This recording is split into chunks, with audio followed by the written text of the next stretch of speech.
Welcome back to my channel. तर खूप दिवस झाले आपले व्हिडिओज काही येत नाही आहे. त्याचा रिझन तर तुम्हाला मी पुढे सांगणारच आहे. पण त्याआधी नाही, तुमच्यासोबत छान अशी बातमी जी आहे ती शेअर करायची, आनंदाची बातमी आहे.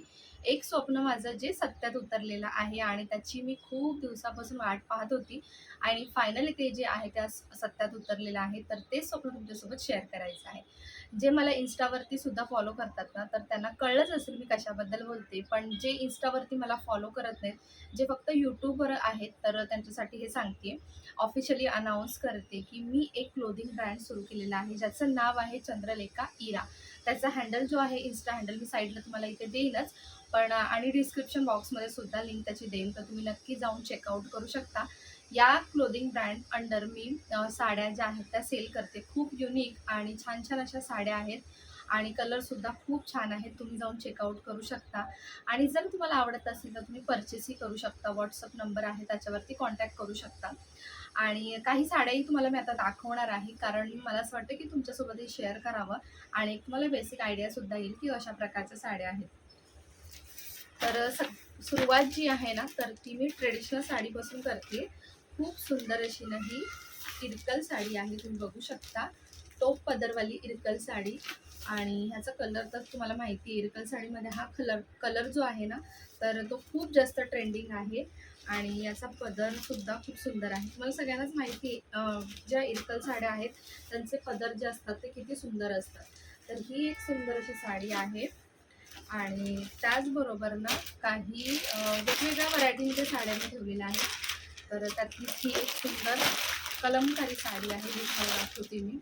तर ही एक सुंदर कलमकारी साडी आहे आणि त्याच्यासोबत ना अशा प्रकारचं वेगळं सेपरेट असं ब्लाऊजसुद्धा येतं आणि खूप छान फॅब्रिक आहे, ब्रिदेबल आहे. समरसाठी ना खूप बेस्ट ऑप्शन आहे. त्यानंतर एक रॉ सिल्कमध्ये सुद्धा सुंदर अशी साडी आहे, जी तुम्हाला दाखवते मी. रिच लुक देते आणि खरंच हलकी फुलकी आहे, अगदी अंगाला चापून चुपून बसते. तर ही सुद्धा रॉ सिल्कमध्ये सुंदर साडी आहे आणि जे प्राइजेस आहेत ना, तर ते खरंच खूप अफोर्डेबल रेंज ठेवलेली आहे. सुंदर अशी साडी आहे थ्रेडवर्कमध्ये.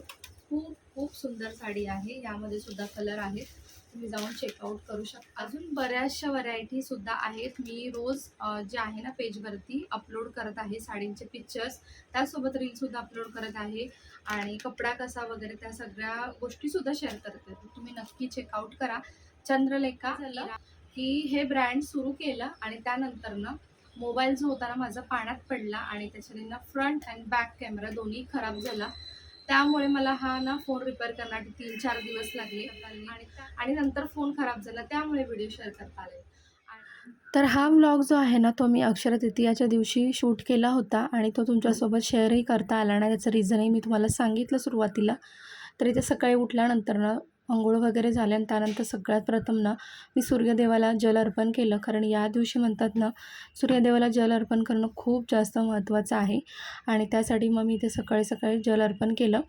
लोलो उठला नव्हता फक्त आणि बाकी आम्ही सगळे उठलो होतो. सगळ्यांच्या अंघोळी वगैरे झाल्या होत्या आणि आता मला देवपूजा वगैरे सुद्धा करायची होती आणि या दिवशी देवपूजेचं सुद्धा खूप महत्त्व आहे.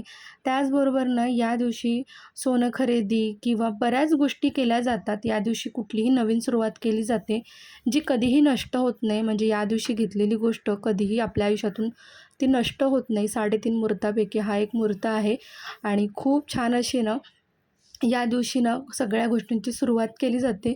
अजिबात पंचांग बघायला लागत नाही की शुभ वेळ कोणती आहे, कारण दिवसभर ना शुभ दिवसच असतो. कुठल्याही वेळी तुम्ही कुठलाही कार्यक्रम या दिवशी ठेवू शकता, याचं इतकं महत्त्व आहे. तर इथे सगळं आता आवरायला मी घेतलं होतं, कारण ना एक महत्त्वाच्या ठिकाणी सुद्धा जायचं होतं. म्हणजे आजच्या दिवशी ना आम्ही अभिषेक करायचं ठरवलं होतं, कारण आजच्या दिवशी ना खूप महत्त्वाच्या गोष्टी होत्या. म्हणजे एकतर मिस्टरांचा वाढदिवस होता आजच्या दिवशी, दुसरी अशी गोष्ट होती की आज अक्षय तृतीया आहे, त्यामुळे एक शुभ मुहूर्त आहे आणि खूप दिवस झाले आम्ही अभिषेकसुद्धा केला नव्हता सिद्धिविनायक मंदिरात.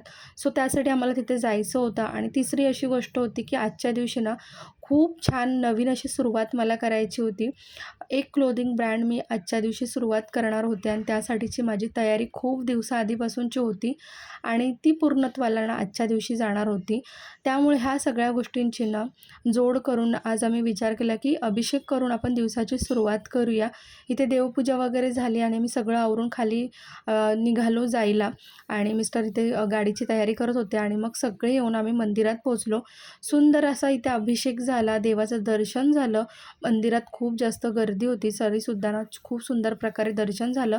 त्यानंतर घरी आलो आणि आल्यानंतर मग मी माझं जे ब्रँड आहे क्लोथिंग ब्रँड सुरू करायचं तर त्याचं लॉन्चिंगची तयारी केली. ते सर्वात प्रथम पूजा करून घेतली आणि अशा प्रकारे आजच्या दिवशी शुभ सुरुवात झालेली आहे. अपेक्षा करते तुम्हाला छोटासा आजचा व्लॉगही आवडला असेल आणि माझ्या या नवीन सुरुवातीला सपोर्टही कराल. चला पुन्हा भेटू एक छानशा व्हिडिओसोबत. तोपर्यंत बाय बाय.